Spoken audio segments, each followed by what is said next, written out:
বন্ধুসকল welcome to YouTube channel. বন্ধুসকল এইটো সেকেন্ড চেনেল হয় মোৰ। বন্ধুসকল সকলে সাপোৰ্ট কৰিব, চেনেলটো সাবস্ক্ৰাইব কৰি দিব, স্বাস্থ্য বিভাগৰ সকলো আপডেট পাই থাকিব। বন্ধুসকল নোটিছ আহিলে জনাই দিম, আপোনাৰ ডিএমএত যদি এপ্লাই কৰিছে জনাই দিম। গেট 3 গেট 4 নটিফিকেশন ভেকেন্সিটো হওক, স্বাস্থ্য বিভাগৰ নতুন ভেকেন্সি আহিব সেইবোৰ জনাই দিম। আপোনালোকৰ স্বাস্থ্য বিভাগ অসম চৰকাৰৰ সৰু ডাঙৰ সকলো চাকৰি খবৰ পাই থাকিব। গেট 3 গেট 4 নটিফিকেশন ভেকেন্সিৰ আপোনাৰ এইবোৰ ভেকেন্সি বেছিকৈ আপডেট পাই থাকিব মোৰ চেনেলৰ পৰা। এতিয়ালৈকে যদি চেনেলটো সাবস্ক্ৰাইব কৰি দিয়ক, আপোনালোকক এক পইচা নালাগে, কেৱল চেনেলটো সাবস্ক্ৰাইব কৰি দিলে হ'ল। বন্ধুসকল গেট 4 ৰিজাল্টটো বন্ধুসকল আজিৰ দিনটোতে মুকলি হ'ব। ৰাতি 12 বাজি বা 1 বাজিলৈ ৰিজাল্টটো আজিৰ দিনটোতে মুকলি হ'ব।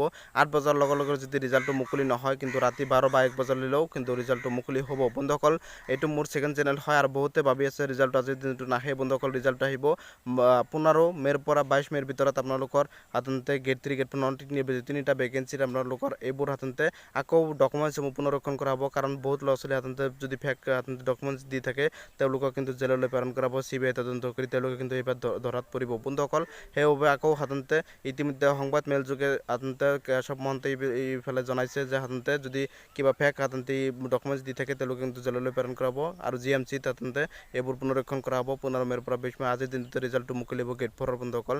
ৰাতি 12 বাজি 8 বজাৰ লগে লগে যদি সন্ধিয়া সময়ত ৰিজাল্ট নাহে তেনেহ'লে ৰাতি 12 বাজিলৈও ৰিজাল্টটো আহি যাব। বন্ধুসকল কোনো টেনশ্যন নল'ব, মোৰ কথা একেবাৰে সঁচা, মই কেতিয়াও ফেক নিউজ নিদিওঁ। আপোনালোকক সকলো আপডেট পাই থাকিবলৈ চেনেলটো সাবস্ক্রাইব কৰি দিয়ক। মোৰ নতুন চেনেল হয়, সকলো সাপোৰ্ট কৰিব, চেনেলটো সাবস্ক্ৰাইব কৰি দিব। ইমানখিনি ক'বলৈ